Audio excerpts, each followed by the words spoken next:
बच्चा 4 से 5 मिनट तक स्ट्रगल कर रहा है, कोई भी लाइफ गार्ड उसको बचाने के लिए नहीं आया। लाइफ गार्ड को ना तैरना आता है ना सीपीआर देना आता है।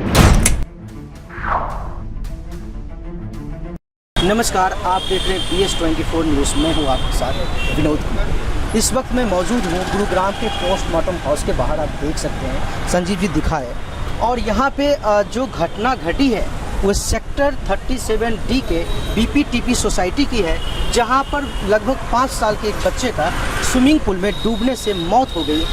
वहाँ पे बताया जा रहा है, जो प्रत्यक्षदर्शी है या सोसाइटी के जो लोग हैं उनसे हम बात करेंगे, लेकिन अभी तक के इन्फॉर्मेशन के मुताबिक बताया जा रहा है कि बच्चे काफ़ी देर तक स्विमिंग पूल में स्ट्रगल करता है, अपनी जान बचाने की कोशिश करता है। वहाँ पर लाइफ गार्ड भी तैनात रहता है, लेकिन फिर भी उसकी मौत हो जाती है। उनके जो सोसाइटी के लोग हैं उनसे हम बात करेंगे और जानना चाहेंगे। आपसे शुरू करते सर, क्या नाम है आपका? मेरा नाम है निकेश गोयल। निकेश जी, क्या घटना है? पूरी घटना ये है कि बच्चा जो है मिवांश, वो 5 साल का है। वो 5 साल का था। वो कल शाम को अपने घर वालों के साथ स्विमिंग पूल में गया, जो कि रोज़ जाता था वो शाम को। हमारी सोसाइटी के क्लब में 3 स्विमिंग पूल हैं, एक 1.5 फुट का, एक 3 फुट का, एक 4 फुट का। 1.5 फुट वाले में ही छोटे बच्चे अलाउड हैं, बड़े वाले में अलाउड नहीं है। अब उसकी दादी और उसकी मम्मी वहाँ पे भागवत की कथा चल रही थी, बच्चे को वहाँ पे छोड़ के रोज़ वो लोग बैठ जाते हैं, क्योंकि वहाँ पर 6 लाइफ गार्ड होते हैं साथ में, और छोटे बच्चों को 1.5 फुट वाले पूल में ही अलाउड है, बड़े वाले में जाना अलाउड नहीं है। अब बच्चा कब वो 1.5 फुट के पूल में से निकल के और 3 फुट का बच्चा 5 साल का 4 फुट के पूल में चला जाता है, किसी भी गार्ड ने वहाँ पर उनको ध्यान नहीं दिया।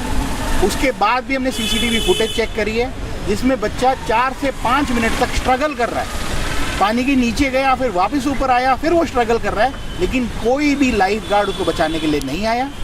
जब वो स्ट्रगल करके उसकी डेथ हो गई या उसके पानी अंदर चला गया होगा, मालूम नहीं, वो तो पता चलेगा। पर उस टाइम पे जब वो बॉडी उसकी शांत हो गई वहाँ पर, उसके बाद उसको 2 दूसरे छोटे बच्चों ने जब देखा है, उसको नोटिस करा है, उन्होंने उसको हिलाने की कोशिश की। जब नहीं हो पाया तब उन्होंने शोर मचाया, तब लाइफ गार्ड आके उसको उसकी डेड बॉडी निकाल के लेकर आए। ये इतनी ज़्यादा लापरवाही है।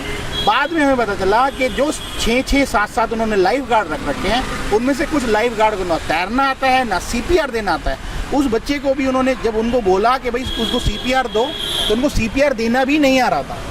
बाद में उन गार्ड, जो लाइफ गार्ड थे, उनमें से 1-2 लोगों ने खुद से एडमिट किया, ना उनको तैरना आता है ना उनको CPR देना आता है। तो ये सारी की सारी दिक्कत, हम उन लाइफ गार्ड की दिक्कत तो है ही, लेकिन जो एडमिनिस्ट्रेशन है BPTP, उसने ऐसे लोग रख रखे हैं जिनको अपना काम ही नहीं मालूम है, तो ये ऐसे इंसिडेंट तो बनेंगे ही। और अब सब लोगों में बहुत गुस्सा है कि इसके जो भी दोषी व्यक्ति हैं उनके खिलाफ कड़ी से कड़ी कार्रवाई करी जाए। जी बिल्कुल। अगर हम बात करें सोसाइटीज़ की, तो कहा जाता है कि सोसाइटीज़ में तमाम तरह की फैसिलिटीज़ होती है, बच्चे सुरक्षित होते हैं, उनके लिए खेलने के लिए पार्क होते हैं, स्विमिंग पूल होता है, लोग गेट टुगेदर करते हैं। अभी हाल ही में उस सोसाइटी में भागवत कथा की शुरुआत हुई है, जो अभी 7 दिन तक चलना है। आपने हमारे चैनल पे भी उसकी न्यूज़ देखी होगी। लेकिन अगर सर बात करें तो सोसाइटीज़ में सारे फैसिलिटीज़ के बाद जो गार्ड की हायरिंग होती है या लाइफ गार्ड की हायरिंग होती है, वो किस तरीके से होता है? लाइफ गार्ड की जो हायरिंग हो रही है अभी, जो ये क्लब चलाया जा रहा है, ये क्लब BPTP मैनेजमेंट के जो उनका मार्केटिंग डिपार्टमेंट है, उनके द्वारा पूरा क्लब चलाया जा रहा है। वो उन्होंने BPTP ने अपना नया प्रोजेक्ट लॉन्च करना है, उसके चक्कर में यहाँ पर सारी कॉमर्शियल एक्टिविटीज़ होती हैं। तो देखने के लिए सब बहुत बढ़िया है कि आपके जहाँ पर 2 लाइफ गार्ड की ज़रूरत है, वहाँ पर 6 लाइफ गार्ड लगाए हैं, वर्दी पहन के आए हैं। लेकिन वो क्या उनको इतने पैसे दिए जा रहे हैं, क्या वो ट्रेंड भर रहे हैं? उनकी ना RW के पास ना किसी रेजिडेंट के पास कोई भी विजिबिलिटी नहीं है। वो अपने हिसाब से चलाते हैं और हमें हैंड ओवर भी करने को वो तैयार नहीं है क्लब तो, और अपनी मन मर्जी से चला रहे हैं। अब वो जब भी हम उनसे बात करते हैं कि भाई साहब कोई हिसाब किताब दो, क्या आपने क्या गार्ड की, हमने ये भी उनके साथ एग्रीमेंट किया था कि कोई भी आप गार्ड रखते हो, सिक्योरिटी के साथ, सेफ्टी के साथ कोई भी कॉम्प्रोमाइज़ नहीं करेंगे। आप हम सबसे बात करके रखिए, वेरीफाई करके रखिए, लेकिन कोई भी कभी भी कोई रिकॉर्ड शेयर नहीं किया गया। जी बिल्कुल। तैनाती तो होती है, लेकिन जब आपातकालीन स्थिति में अगर आपका वो काम नहीं कर रहा है, परफॉर्म नहीं कर पा रहा है, तो क्वेश्चन बहुत बड़ा खड़ा होता है। आपका क्या नाम है सर? मेरा नाम प्रदीप सिंह भी है। बताइए। ये बहुत ही बड़ी लापरवाही है, और इस लापरवाही की वजह से एक 5 साल के मासूम बच्चे को अपनी जान गंवानी पड़ी। उस परिवार पे क्या बीती होगी, ये कोई समझ नहीं सकता इस चीज़ को। इसीलिए हमारा यही निवेदन है कि दोषियों के प्रति कड़ी से कड़ी कार्रवाई की जाए और इस तरीके के आगे से कोई बड़ी लापरवाही ना हो और कोई बच्चा और मासूम इस चीज़ का शिकार ना बने, यही हमारी रिक्वेस्ट है। 5 साल का बच्चा, अभी तो उसने स्कूल जाना शुरू ही किया होगा, पढ़ाई ही शुरू की होगी। कौन सी क्लास में पढ़ता है? फर्स्ट क्लास में पढ़ता था। उसने कभी दुनिया भी नहीं देखी थी। माँ बाप हर तरह की फैसिलिटी, हर तरह की सुविधा अपने बच्चे को देना चाहते हैं पूरी तरह से उनको प्रोटेक्शन मिले, ताकि बच्चे बाहरी दुनिया से सही रहे, सुरक्षित रहे और उन्हें हर सुविधा मिल सके।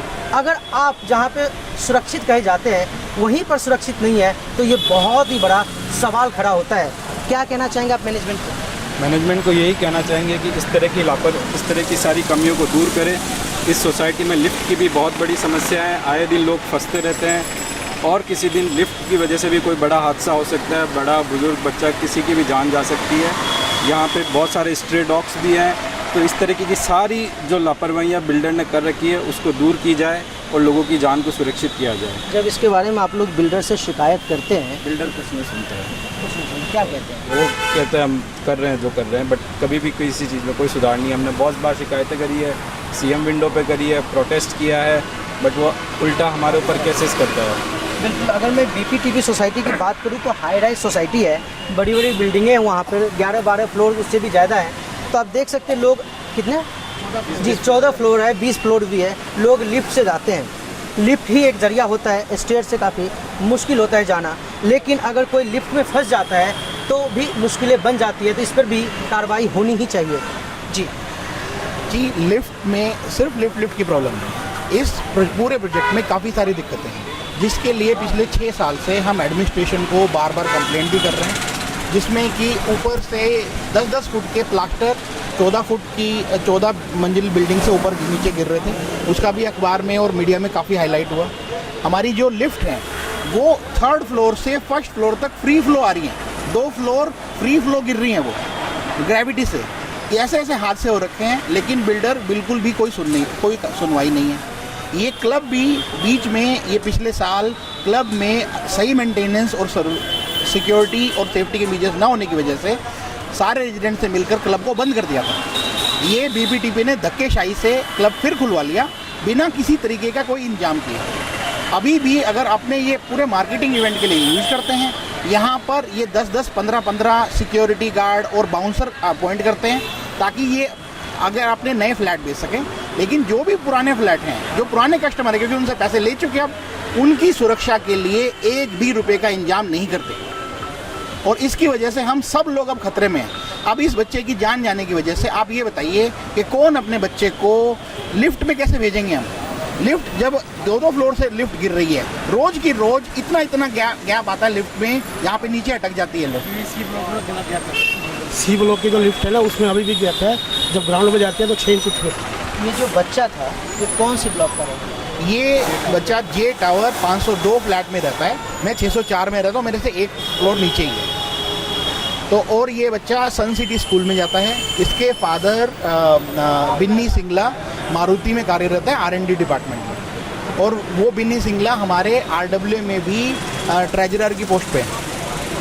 तो वही सबसे कोऑर्डिनेट भी करते थे, बात भी करते थे। हम बिल्डर से भी बहुत बार बात कर चुके हैं, लेकिन यहाँ पे सुरक्षा व्यवस्थाओं में बहुत ज़्यादा खामियां हैं, और ये इंसिडेंट तो स्विमिंग पूल की वजह से हुआ है। हम सबको अब कल से ये डर सता रहा है कि अगला हादसा लिफ्ट की वजह से होगा, जिसकी तरफ बिल्डर का कोई भी ध्यान नहीं है। बिल्कुल, तो आप देख सकते हैं जब घटनाएं हो जाती है तो डर और बढ़ जाता है। आखिर जब शिकायत की जाती है तो उस पर कार्रवाई क्यों नहीं होती है?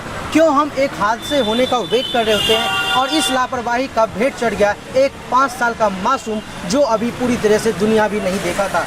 वो माँ बाप पर क्या गुजर रही होगी जिसने अपने बच्चे की खुशियों के लिए हर चीज़ निछावर कर देते हैं। आखिर जो भी इसके लिए जिम्मेदार है उस पर कार्रवाई ज़रूर होनी चाहिए और उसे जस्टिस मिलनी चाहिए। अगर जस्टिस मिलती भी है तो क्या जो मासूम था उसकी जान तो चली ही गई है। फिलहाल अब तक के लिए इतना ही। कैमरा पर्सन संजीव के साथ विनोद कुमार, BS24 न्यूज़, गुरुग्राम।